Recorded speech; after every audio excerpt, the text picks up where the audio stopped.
Good afternoon, everyone, and thank you for joining us for our North Central region, a virtual experience. This has been a great event so far.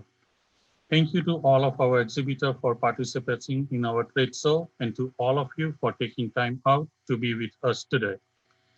I am Bhavesh Patel, North Central Regional Director. I am honored to serve as your Regional Director. It is a privilege to work on your behalf and to be an advocate for initiative and issues AAHOA is constantly working on. I would like to thank our sponsor, Chase and RLH Corporation. Their support means so much for our association, and we are grateful for their partnership. Here is a message from Chase. At Chase, we are committed to the well-being and safety of our customers, our employees, and our communities. We are here for you when you need us, whether it's providing the best practice, professional consultation, or business tools and resources.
We have another message from RLH Corporation.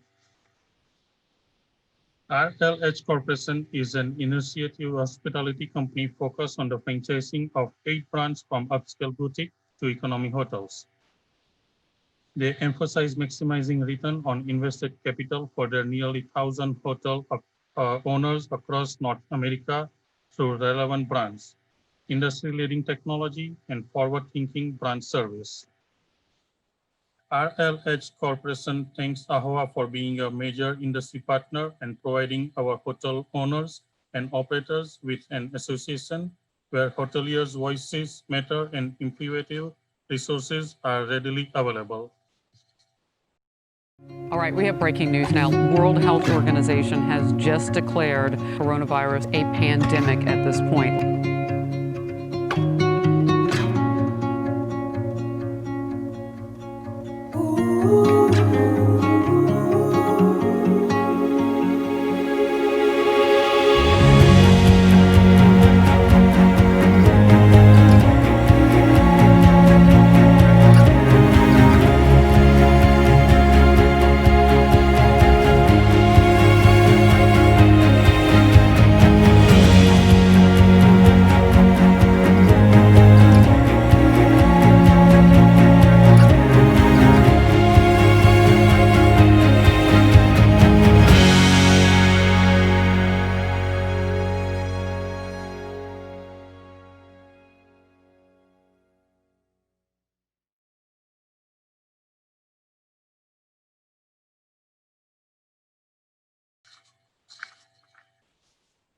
Your involvement in the key to AAHOA's success.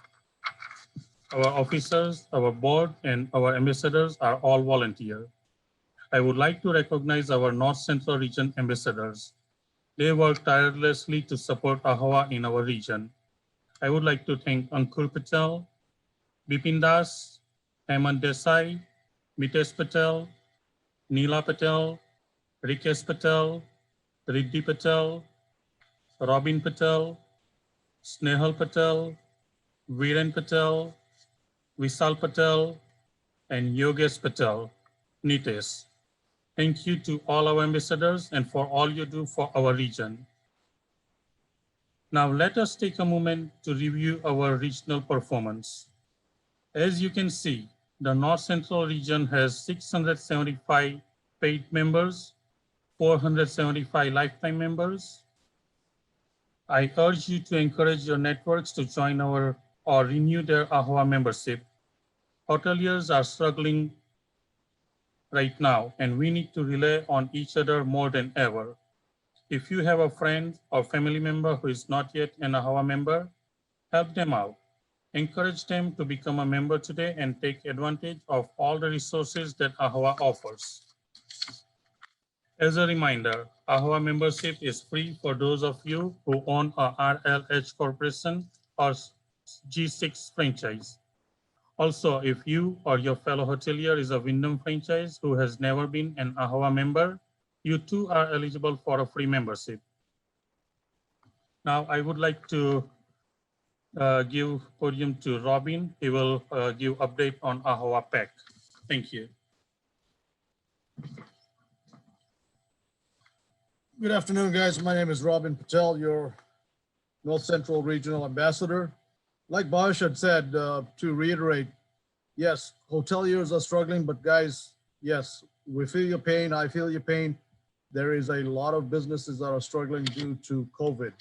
And hopefully all of us, every industry, every individual, hopefully we will see a light at the end of the tunnel. It cannot get any worse than this. So keep faith, keep fighting, and we will all get through this together.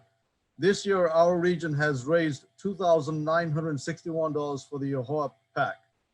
If you have not yet donated to our PAC, you can do it right now securely through AAHOA.com or here at our regional by visiting the information desk.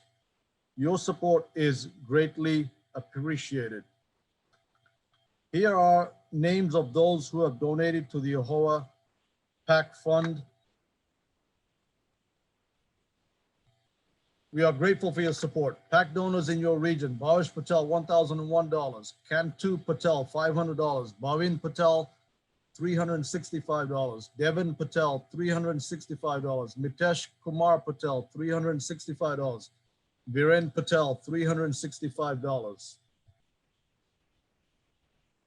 Guys, as far as the PAC fund, yes, like Bhavesh had said, our businesses are struggling financially, but let me just add to that, and then I'm going to hand it over to Mitesh Patel, who is going to talk about myahoa.com. PAC funds are important. Right now, all I can say is, look, guys, by contributing your PAC funds, it helps our association to get initiatives passed, the issues that we struggle with on a local, state, or national level. And if any of you members have or meet our elected politicians, I will put it that way, that serve us in DC, then if they are going to fight for our issues, our rights, our betterment, please pass on those individuals' names to the AAHOA office. And I'm going to bring in Mitesh Patel. Thank you very much for your time, and thank you for attending. Good evening, guys. How are you? I'm here to talk about myahoa. First of all, we are grateful for your support and participation, especially all of you who updated your property data throughout myahoa, myahoa.com. So when you update your property information, it helps us. It helps us in such a way when we're talking to brands and elected officials. It helps us paint more complete pictures of influence as a job creator and leader in business and in your community. We also need your email and your cell phone numbers. And be sure to opt out into receiving latest news, update, and special deals. Please take a few minutes today to update all your information at myahoa.com. Thank you.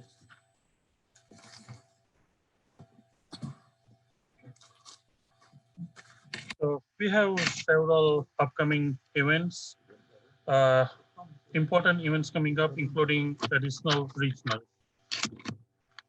There is a lot to look forward into 2021. We are proud to announce that the inaugural North Central Charity Golf Tournament will be held in Indianapolis, Indiana next year on June 9th, 10, 2021. Log into AAHOA.com every day to find new events to attend, even virtually. We add new ones every day. I'm looking forward to a great year. Please join me in welcoming Lina Patel, Female Director, Eastern Division, for an update on our Women's Hotelier. Thank you everyone for joining today. Hello, women hoteliers.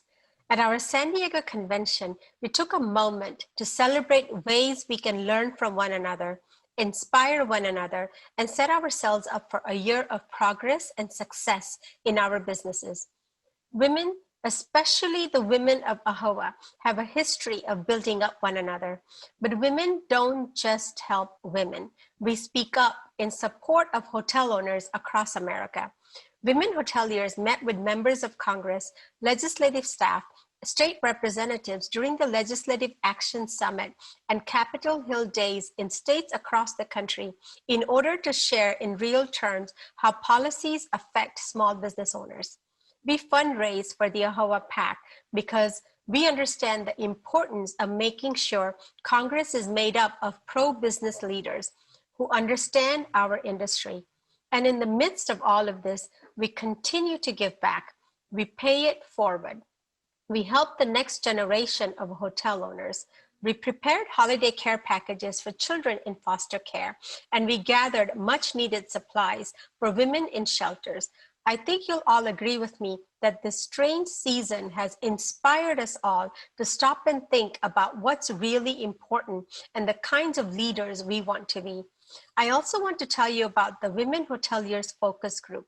This group is dedicated to helping advance women professionals in hospitality industry.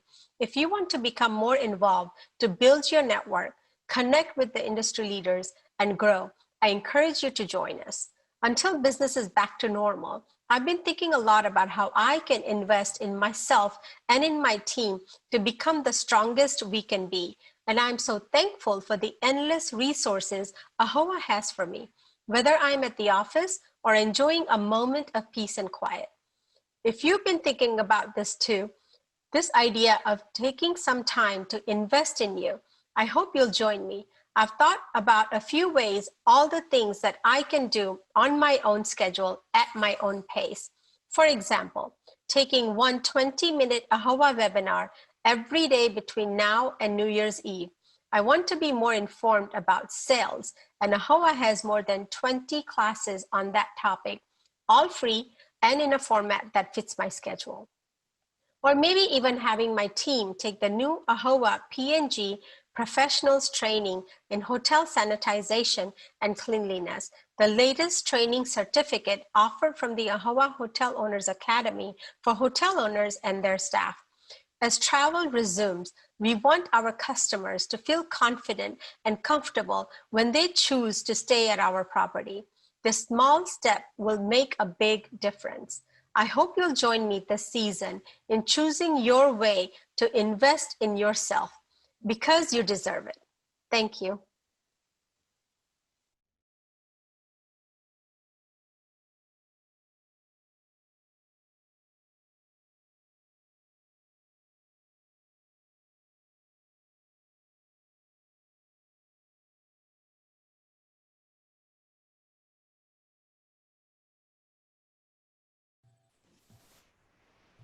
Thank you, Lena. Now we will hear from Miraj Patel, Young Professional Director, Western Division, for an update on the next generation of hoteliers. Hello, young professional hoteliers. My name is Miraj Patel, your AAHOA Young Professional Director, Western Division.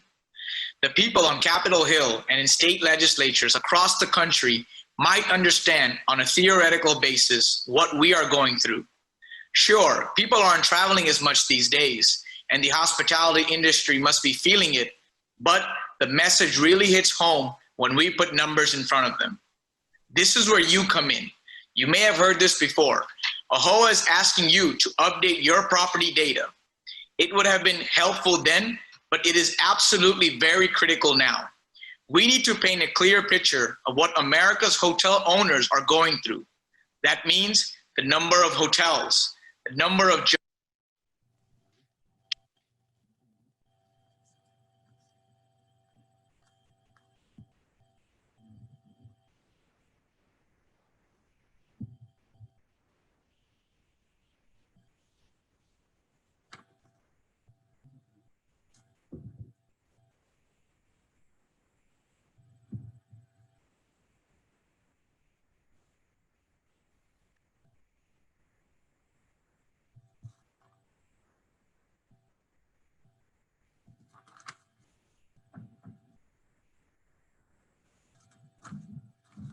Thank you, Miraj. Now, I'm pleased to welcome our next guest as part of a panel to discuss the 2020 state of the lodging industry and top issues in our region. Please join me in welcoming Joe Savarasi, Executive Director, Ohio Hotel and Lodging Association, Matt Hosteller, Chief Development Officer, Red Roof Inn, Bhavin Patel, Managing Partner, Evolve Hotels, Akash Patel, Partner, Chief Development Officer, The Witness Group, and moderator, Steve Woffingberger, Education Manager, AAHOA. Thank you, Bhavesh. And we also want to thank those who are joining us today for the North Central Education Session. Today's session is a very important one. With the COVID-19 pandemic still going strong across the country, I know that hotel owners have been making big changes to ensure their employees and guests stay safe, stay healthy. Hoteliers have also been learning how to adjust to the changes that have been impacting them this year. So without further ado, let's introduce today's panel, and let's have Joe start off and give us a brief introduction of himself. Well, thank you. It's so good to see some old friends on this and meet a lot of new ones. I am Joe Savarese. I'm the Executive Director of the Ohio Hotel and Lodging Association. I'm proud that we have a real commitment to working with AAHOA and AAHOA members. I think we've got a strong cross-membership relationship. We've got good representation on our board. I'm proud to announce that Viren Patel, an ambassador, is going to be joining our board in our annual business meeting 2 weeks from now, and will be a new board member. It's been a tough year. One of the saddest things that happened was that our first ever OHLA AAHOA joint state legislative day was one of the first events canceled in Ohio by the pandemic orders. It was sad. We had a great event planned, but we're definitely coming back to that. We're waiting them out on their schedule to make sure that the schedule works with legislative calendar. Members of AAHOA have been so engaged in things that we've been working on in influencing and navigating the orders, but also financial assistance for hotels that we are still working on, and that's still to come from the state. CMBS lending, that's important to so many of you. We really moved the needle with our delegation. And we've got some property tax issues right now in our lame duck session that are going to help all properties that were impacted negatively that I know you're going to be a big help with. Our commitment remains strong. Even with the challenges we had this year, we found that working together makes us stronger, and we're going to keep doing that. Excellent. Matt, would you like to introduce yourself? Absolutely. Thank you, Steve. I want to say thank you to AAHOA, first of all, for all of their leadership and everything that they're doing through this troublesome time. We're all sticking together. We're here with you and you're here with us. Thank you to my esteemed panelists as well. And to all of the AAHOA membership that is logged in today to listen to the education that we're here to share. Again, my name is Matt Hosteller. I'm the Chief Development Officer at Red Roof.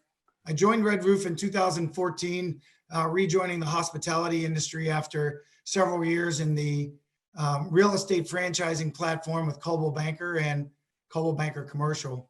My prior years were spent with Wyndham Worldwide. Recently were promoted to Chief Development Officer, where for the first 6.5 years, I was the Senior Vice President of Sales and Development. So I've been around, I know a lot of you, and I look forward to really seeing all of you face-to-face, mask or not, sometime very, very soon. Excellent, thank you. And Bhavin? Thank you, Steve. Good evening, everyone. I'm Bhavin Patel from Ohio in the North Central region. I'm a second-generation hotelier and managing partner at Evolve Hotels, which is an investment management development firm based in Columbus, Ohio. I was born in the industry, and after graduating from The Ohio State University, I teamed up with a few friends and we created Evolve Hotels. Right now, as I said, I was born in the industry and we've never seen anything like this. So we're just trying to navigate COVID-19 the best we can and develop some good practices moving forward. Thank you. And Akash. Thank you, Steve, and thank you for having me on the panel, and appreciate an opportunity to chat with everyone and learn from everyone. My name is Akash. I'm a partner and Chief Development Officer at the Witness Group. We are a Columbus-based hotel investment, development, and management company. I will caveat saying we did just shift our management out not too long ago, in the last 60 days. Not unlike Bhavin, I've grown up around the industry, stayed away from it for quite a while, but as life would have it, came right back to it. So I've been in the hotel space for about 6 years, and the last 3 years really focusing in on development opportunities. So we are typically builders of hotels. We've opened 5 hotels this year, a really tough year to come into, especially with construction costs and the current environment. But like everyone else has said, I'll just echo that. We're all here as a team to work together and look forward to brighter days ahead. Excellent. Well, welcome all. So let's jump into our session. First, I'd like to address this to Akash, Bhavin, and Matt. Either one of you can take it first, but how will the industry change from COVID-19? And related to that, what elements of the hotel experience do you truly think can change to benefit the owner with little impact to the guest?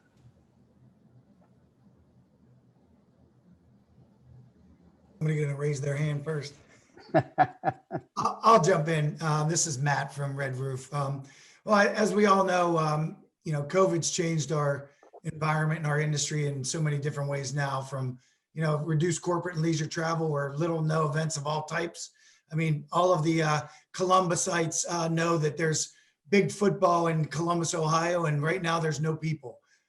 So there's a lot of changes that have already happened that aren't completely defined, as we were discussing a little earlier prior to the call, but there's going to be many more requirements that potentially could be mandated by local, state, and federal governments that's going to impact us in one way, shape, or another. And related to the elements of the hotel experience, think about the contactless check-in and check-out. I'm sure this is on the 3 questioners list. How do they impact the guest experience? Let's think about labor and the guest experience. Let's talk about reduced housekeeping for stayovers for guests, generally welcomed by guests today and likely be preferred in the future for less people in and out of their room for contactless type things. And we're a brand that doesn't mandate specifically any food with, breakfast or let alone full service. So we have a little bit of an advantage here because it's not mandated, but I would see with a lot of the food and beverage type things changing, I think it could not necessarily affect the guest, but it can certainly positively affect the operator and the owners of the assets. So it's going to reduce both labor and supply costs. So, gentlemen. Yeah, I can add to that. Thanks for that, Matt. I would agree. I think there's a couple things that we're seeing in our space as operators. F&B is really hard hit. We've essentially shut down breakfast since the beginning of the pandemic.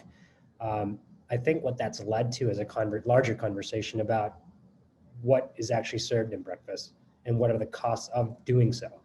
So while everyone understands that's not a sustainable solution long term, I think the question is, do we need to standardize it so heavily?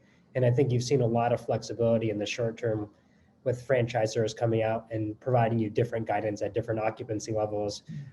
Now, that specific aspect, I think, does impact the guest experience, especially in the short term. But in the long term, I think you'll have a stabilization of having a little bit more flexibility and reducing the operational costs of something like a breakfast while ensuring that your guests get what they want. And I would also say, yes, stayovers. I mean, and also like evening socials. I think the hotels that are offering these extra amenities, in certain markets, it's still going to be difficult because you have brands out there like Drury who offer kind of everything. But in certain circumstances, I think you will see evening socials like at a Homewood really get skinnied down, right?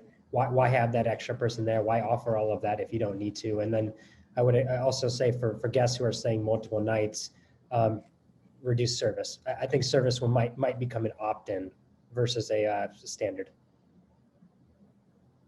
I'm going to add a little bit to that. I think Matt and Akash covered most of it. One of the things I see is that with all the years of growth that we recently had, we've continued to see things being added. Operation costs and fixed costs have continued to, keep adding, taking out of our bottom line. COVID, I see it as kind of a reset for our industry. And I do think there are positive changes that we can make that'll help hoteliers, and guests won't see much of a, they won't be affected much by it. One of the things is like in-room collateral. Restaurants use QR codes. Things we're looking into are using just QR codes so people can look up restaurant menus. They can get a TV guide, everything in there without us having to continue to replace those items. It's just a cleaner look, and things like that, I think, is what we can do to save our costs and help our guests out. Excellent. Matt, let me address this to you in reference to relationships with your lenders. How important are they with the lenders, the employees, lawmakers, and your hoteliers?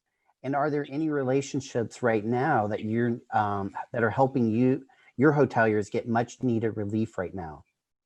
Well, that's almost a softball question for a brand that uses that tagline, genuine relationships and real results. So I'll send you the check in the mail. Thank you. Our own tagline, like I said, it speaks highly to this question. And because we live this from day one, we've been able to work hand in hand with our lenders, and we've had phone calls, we've had conversations and that sort of thing about where we see our brand going, and where did we feel the bottom was or is, and where it may be going. So our relationship, obviously, with our franchisees, I think, is fantastic.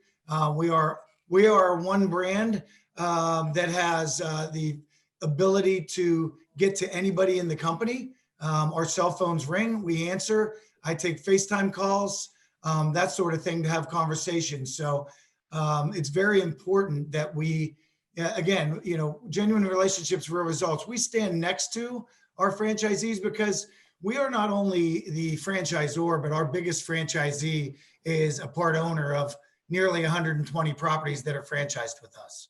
So anything that affects the industry is affecting them, affecting us. So we've put together programs not only for development of new opportunities, but also our COVID-19 program assisting our franchisees was, I believe, very well received, as our operations team, they're 1 to 39 or 40 type properties. So, that's how many properties they're assigned to on average. So we are really close. So relationships in anything, if you can pick up the phone and say, hey, I just need a little bit of help. I need you to talk to or here's where we are today with our property. Can you give me a little time on our PIP? And, with everything that's going on in the industry, not only labor, product, supply chain, it's really everybody's responsibility to you, the hotel owner, and our customer. You're my customer on this call today. And the head and the bed is our customer together. But you are my customer. We need to make sure that you are managed the way you should be managed, professionally and accordingly, even more so in a pandemic-like situation that we're in today. Absolutely. And Bob, just real quick, I'm sorry, Stephen. We had to furlough people. We've brought people back. I had a full sales team that literally thanked me when I had to take half their pay, and their half pays back. So, I mean, the fact that the people want to stay and continue to drive this business, it's an industry that I love because hospitality is infectious, and there's only a certain amount of people that can survive in this industry, and they're on this line today. So labor's still it was an issue when we were doing great, and now it's an issue again today. So we'll all get through it. We just need to stay arm locked. Absolutely. And sorry to interrupt you. No, that's right. Thank you. Bobbin, would anything as a hotelier you would like to add? Yeah, as a hotelier, your lenders relationship, those are very important. So is with the brand and lawmakers. But one of the most important ones is employees. We feel that you have to take care of your employees when things are going good. So when things, go bad, like right now, tough times, they're there, they're sticking up, they're standing up for you. Some of our hotels, we've seen where your manager, GM, even front desk or housekeepers, they're there for 12 hours, 14 hours, sometimes staying there overnight when March and April, when everything shut down. They're staying there with you because you took care of them when things were good. So I think that's one of the big important things right there is you need to have good relationship with your employees at all times. Joe, let's talk about from a state association level. What is the message you're giving to lawmakers and state leaders about the need to allow businesses to operate as long as they do it safely, but also are they asking for industry policies or procedures, and how are the lawmakers reacting to what's going on in our industry? You've taken a page out of our playbook. That is our main focus right now, is sharing that message. And the key part of that message is that our industry is not where the spread is coming from. Our governor and our lieutenant governor understand that, and they echo that point, that it is not controlled environments with developed protocols and enhanced procedures like hotel and lodging that are the problem. Our properties were already ahead of the game in terms of health safety, and they've stepped that up greatly.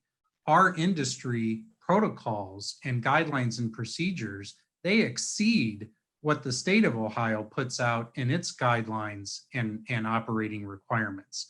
So I will give them credit that they have allowed industry to lead the way. There are some baseline state guidelines, but they really have been good in letting industry lead the way, because our protocols are even stronger than what the state is putting forth. Now, as we've seen a surge that just about all of us could have predicted as far back as, March, because everybody knew when we got into the fall and winter months that this was going to happen. What we do have to watch is for that overreach, when they start to react and say, we must do something, so this is what we're going to do, and we're going to pass this new regulation, or we're going to ratchet things down, even if that doesn't produce the result that they're looking for. And the way that we've been countering that is the second part of what you mentioned, the lawmakers.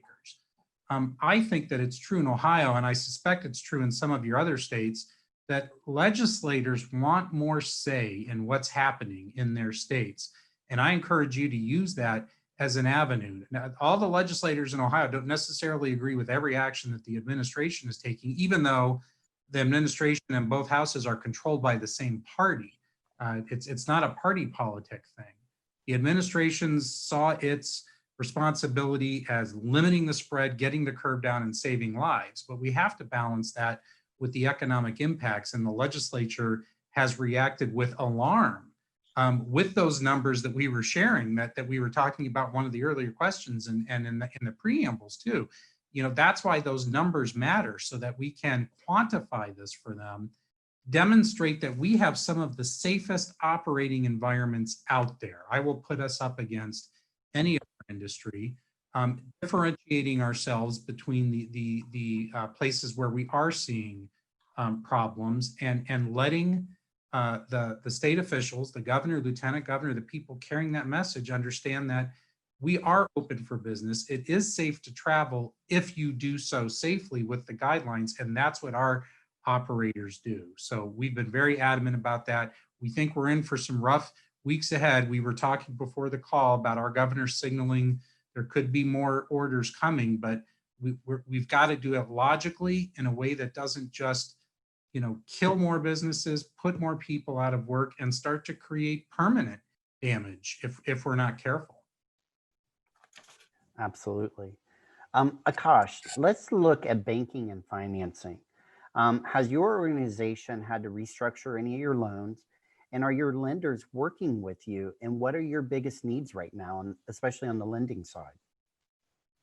Yeah, no, that's a good question. So I don't know if this was universal, but a lot of people I've spoken with, come March, come April, they pretty much across the board, whether you had financing with a local bank, whether you were going with a regional lender or a larger lender, there was 6 months of forbearance, right? It was pretty much principal and interest deferrals in certain circumstances, depending on the type of debt you had, that might not have been there. So that, I think, for the first 6 months from March or April was pretty consistent. I think more recently, you've started to see a change in tone. Now they're focusing a little bit more on balance sheets. They're looking at guarantees and liquidity for the guarantors. I would say the small local lenders, the ones that we typically use, are still on a case-by-case basis working with us. They understand that this is a once in a 100-year type of event. It's adversely impacted the hospitality industry, and they see us as long-term borrowers. So they're working with us. So we've not had to restructure anything. I think there's a couple loans where, depending on the type of debt we have a few with swaps where it just makes more sense to resume payments. Leverage points are low. We have the reserves. Instead of working out a restructure, it made sense to just turn that light switch back on. But I do start to see a change in tone. And I think what happens, especially for us where there's multiple properties in the portfolio, the lenders do have a very strong focus on liquidity, but they're all worried that the other lenders are going to start dipping into it first, which we're fairly transparent. We're telling them what all the other banks are doing, but you're starting to sense that tone a little bit. So for us, in a simple nutshell, no restructuring, nothing too crazy, but we have turned down interest only and or resumed, full payments for a chunk of the portfolio where it makes sense. Absolutely, that does make sense. Bob, we have talked, we've heard Matt talk a little bit about labor, and it's been mentioned a couple other times. So let's jump into that. So in good times, it's really tough to retain top talent. What are you guys doing to keep your employees engaged and hopeful? And right now, what is your biggest labor issue that you're facing? What we're doing right now to keep our employees engaged is basically we're kind of cross training and having them do stuff in other departments that's normally not in their current department. Just because business is down, there's hours to fill, and you got to find something to do for them. So we have housekeeping that's focusing on some back of the house operation stuff, working with the GMs doing that. Some front desk are doing other parts of the hotel, what they're doing. So it's just giving them more diversified roles with different departments. So they're still, they have stuff to do that's just not, free time. As far as the biggest labor issue we're facing right now, it's finding talent and getting, people to stay. You might be able to find somebody right now, they're looking for a job because they may have gotten laid off from somewhere else. You hire them, they go through temporary, their period, and then they find a better job because another company's hiring again. So then they get a job. So that's one. Another big thing is just because of the government assistance that's being passed around right now, the unemployment and all that, it's tough getting people because people are getting money, just to sit at home. So that's making things tough as well. Matt and Joe, I'm sure you guys have something to add with this too. I'll just say that one of the biggest concerns I've had of late, early on, we were losing line employees and the heart and soul of our operations with sheer numbers. But now what I'm seeing is a loss of some top talent in a proactive way. People who are jumping ship because they're worried about their future within the industry. I mean, people that are board level participants with us 5 years ago, 4 years ago, I would have never thought it would have been an issue. And they're coming to me saying, I'm going to have to come off the board. I'm taking a job within this other industry because of my concerns. That top talent loss is something we started to see in the second part of the year. And that's even more scary. One thing that we can help with, I always remind everybody that some of the programs that we have in terms of recognition and rewarding and nurturing employees can be helpful in terms of retention and job satisfaction and morale. We have an awards program. It was one of the only things we were able to do in person this year because the orders opened up, and we've been having our awards events. Our state awards event is 2 weeks from now. And we specifically, in concert with working with some of our AAHOA joint members, came up with a whole new aspect of our awards program where we focused on more properties and more jobs within properties and select and economy and limited service properties that maybe weren't getting those opportunities in years past, so that we could recognize talent in those properties and the types of jobs that they have. And we've gotten great response from that. And I think that we've really created a path forward to say, how can we come up with more recognition, more rewards, and more things to keep those employees engaged and to demonstrate how important they are to the industry, how much they mean to us. So we're gonna double down on that going into next year as well. I can add to that in two ways, real quick. From a corporate perspective, right now our offices, our corporate offices in Columbus, Ohio, and we've been affected by COVID-19, where we had a test positive. So therefore, we shut our operation down, and we are all remote accordingly. So and we've given every employee that opportunity, if they have that opportunity, to work remote. Not everyone has a homebound opportunity where they can work there. So we're also working out situations with our own hotel for that employee potentially to go and work there in one of our rooms for the day. But what we're doing to keep people engaged is what we're doing today. We're recognizing people virtually every Monday, be it a department, just to say what they were successful, good chats, some of the things that they were up against and how they found a solution and worked through it, and recognize people, because there's no human interaction, but it's nice to see the face. So face and be recognized. Talk about recognition. We should be doing it all the time, but it's until today or this event that we figure out that we really should be doing it more than we do when it's normal. So this really takes us to another level.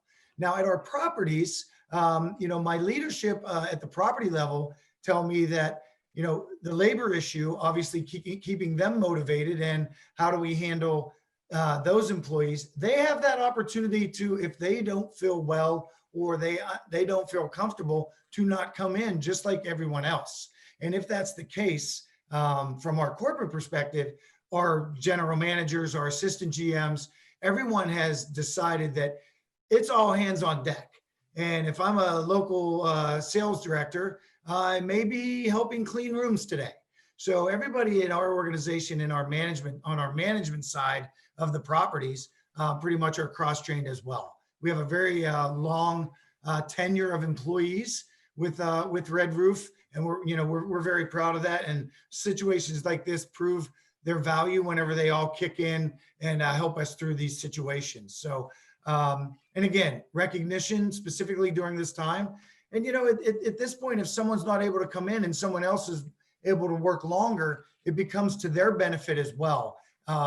So they're able to get more hours and bring home, more money to their family as well. So it's, again, thinking outside the box. Everyone hears that term, but it really truly now is when you have to, we're all outside the box. So most thinking is outside the box. Absolutely. Akash, what is your biggest worry for the remainder of 2020? And what are your hopes for 2021, even though we know there are a lot of unknowns right now with what we're dealing with? Yeah, I think for the rest of 2021, I think September was pretty good. October was also pretty good. I think we're starting to see a little bit of a drop off now. In the current operating environment, we've had fluctuations in occupancy, right? Leisure travel has been pretty decent on the weekends. We've had better occupancy of the weekends and weekdays for obvious reasons. From a labor standpoint, that presents a challenge, right? Because when your booking window is 5-7 days, it's hard to forecast labor, especially housekeeping in the short run. So my biggest fear is our hotels are already stretched thin, and we're on one end trying to maintain a cost-efficient structure, but on the other end, with such a short booking window, you don't know what labor you can have. So I think a couple of things that leads me to, one, I think getting an additional round of stimulus is really key, right? Because that, to a certain degree, alleviates that concern of, hey, I don't need to be efficient with 100% of every single hour of everyone there. It's okay to give a little flex. I think we're doing that where we can, but back to Bhavan's point, cross-training is important, right? But you can only do that so much. That's the challenge we're facing, is that you can only ask, so many people to do so many different roles. At a certain point, you just need a certain number of team members out there. And I think going into the winter, our fear is, how do we sustain this, right? I think we've sustained through the year. Banks were a little bit nicer, but now if they're not being as friendly, property tax payments are coming out. There's some pretty big capital events that are happening. you're really going to have to tighten up. So my fear for the rest of the year is unless occupancy starts to sustain, it's going to be really tough to keep key employees and to pay them at their current levels. And we never at the property level reduced wages. We kept everyone where they were. And my fear is going into the winter, not knowing how long this might be, something's got to give, right? And it's either going to be a reduction of staff or a reduction of pay. And I think we're going to do everything we can to avoid both. But that would be my fear. Hopes for 2021, effective vaccine, consumer confidence returns. I think the leisure segment I'm a little less concerned about. We have secondary markets, interstate markets. I think that people have already shown their resiliency in wanting to travel. I think you will have a slower period, but I think that will come back. But I think it's really the confidence in the corporate travel. For a lot of our markets, midweek, I mean, that they live and breathe on that. That's where you're getting the ADR. And without that, it's tough to really make ends meet. And for us, we have such a large percentage of our portfolio that's new build. So they really need, not the $75, $85 ADR. They need the, $100, $120 ADR. Joe, let's take a step from what Akash just talked about at the taxes. So at the state or possibly the local level, where are you seeing the biggest challenges on the regulatory side, and where, and if anywhere, is government stepping up to be helpful during these times? Well, a couple of things wrapped up in there, so I want to make sure I address them in the right order. I think the biggest challenge is going to be that reactionary approach to there's a spike, things get worse, we have to do something, therefore this is what we must do, even if those steps are not productive, don't limit the spread, create more economic havoc. I think we've gotten an indication that can be coming, not only in my state, but in other states. We're starting to see some orders and some contraction of business. So mandates that don't increase health safety outcomes are what concern me. But you tipped my hand in terms of what the second one of those things is, and it's the T word. There is a tidal wave of new tax legislation, state, local level, federal level too, that's going to be coming. There is no way that we do not deal with that, as a result of the problems that we're having this year. Our state treasury just isn't going to be able to, sustain without looking at revenue enhancements. I'm concerned about how we go about that as well. Things that they've done to be helpful are that we did have some better outcomes in terms of the regulations and the orders that were put in place in Ohio, where once we made the argument, they didn't give it to us. Nobody gave, I kept telling the members, nobody's going to give you anything. We have to fight for this. But when we did fight to get included in some of the opening that was going up, we were allowed to hold events of up to 300 people, and still are as of today, knock wood, in Ohio. Many of my counterparts in the other states found that hard to believe. They were still limited to 10 people, 25 people in some states, very low percentages of occupancy. So I know that even though we didn't do everything right in Ohio, that they did give us the flexibility to do some business at a sustaining level. And I'll give them credit for that. But in terms of the economic package that we needed, I believe that the relief was spread too far and wide. They were more interested in helping every business rather than the businesses that really needed help. The amounts were small. They're still sitting on some federal CARES dollars that they haven't spent, both the state government and local governments.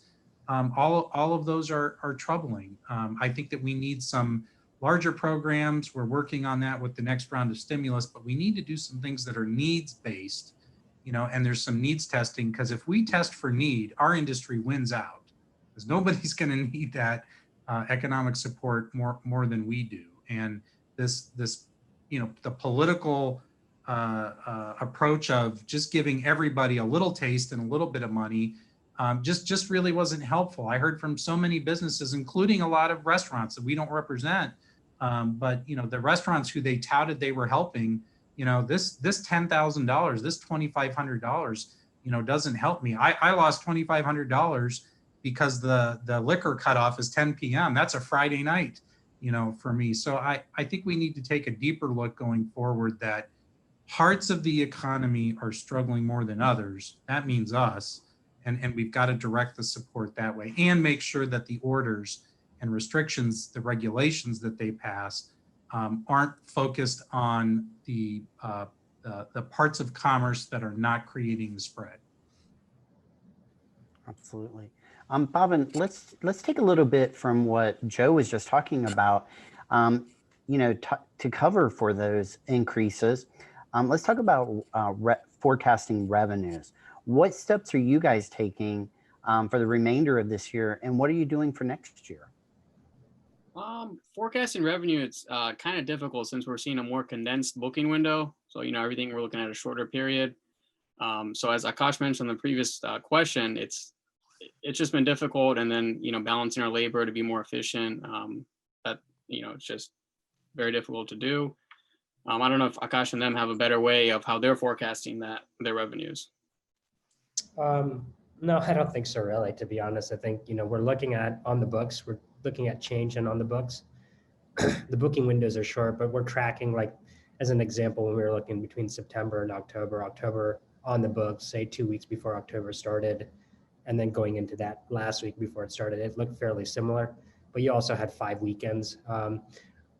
It's a little bit of guesswork, but I think really it's just looking at the change day over day and looking at the 7-day pattern and seeing how that's changing over time. I mean, we're all preparing for things to drop down lower than they were in September and October. And without getting to specific science on it, I think it's just taking care and being proactive in the things that you can do and communicate as quickly and as efficiently as you can with your team, so they're prepared for it and they can adjust and prepared to adjust in advance versus what we had to do back in March and April.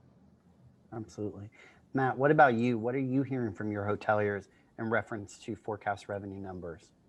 Oh, yeah, thanks for that question. I haven't spoken to anyone specifically myself with that direction, although my revenue management leadership team has. And, we really have taken a proactive, look at all of this system-wide. And, with 650 hotels in the country, not all of them being ours, but all of them being ours to protect and help as much as possible. I sought out the advice from my senior leadership on the revenue management side and asked for some details. So what we're doing to forecast, and now mind that the whole group here on the line that I'm not an economist and I'm not a professional forecaster, and I'm not making any claim to any type of financial claims for 20 or 21.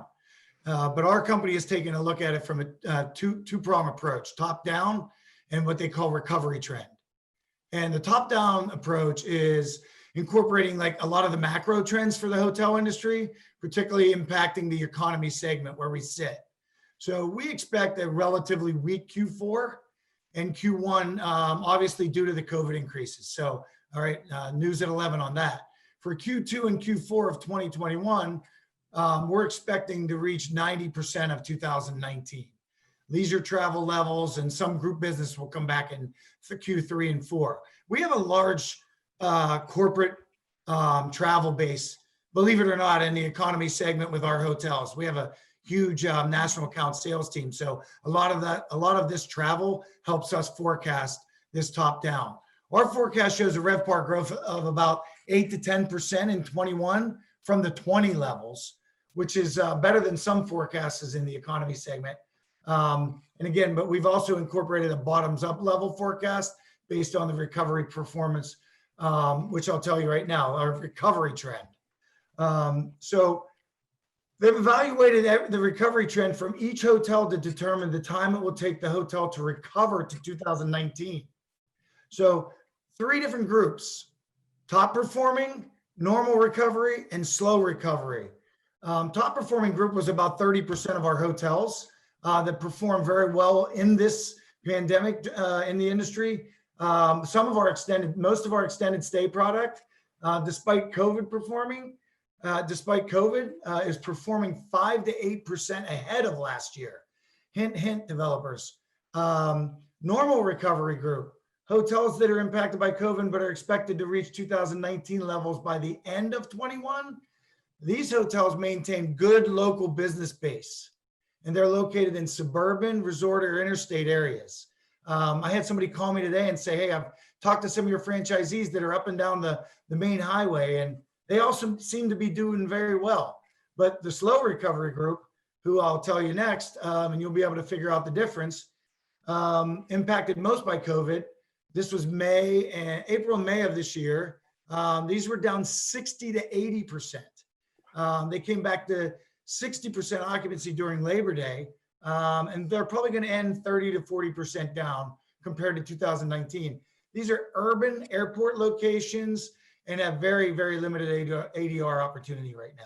So we're expecting these group of hotels to perform somewhere 15 to 20% below 2019 levels in 21. So what you'll find is the upper scale and the upper mid-scale hotels are going to, they're going to put pressure down on the economy lodging. So we'll figure that that'll be slowing that process down. When the airplanes start going, those markets start getting back to normalcy. So in that space, we're looking at, our expectation, and again, this is our brand, not the industry. We're predicting a 2 to 4 year full recovery period for that group of hotels, which is the slow recovery group. So again, I mean, this is being, nitty gritty, somebody in the team that's looking at these numbers and studying them very hard day in and day out, bringing it to us the leadership once a week. Excellent, thank you. Well, guys, that is our time. But before we end, I'd like for each one of you to just give one piece of advice to the hoteliers out there for 2021. Akash, why don't you start with? Yeah, no, definitely. I think most important, at least what we're doing internally right now, is planning for the winter. So talking to all your stakeholders, so your lenders, talking to your investors, talking to your teams, and preparing for what might be in the 6 to 9 months ahead. But the biggest thing outside of that, because I think that's what everyone's doing, is maintaining positivity. I think we've had a couple of months here where we've been able to get out on the road a little bit.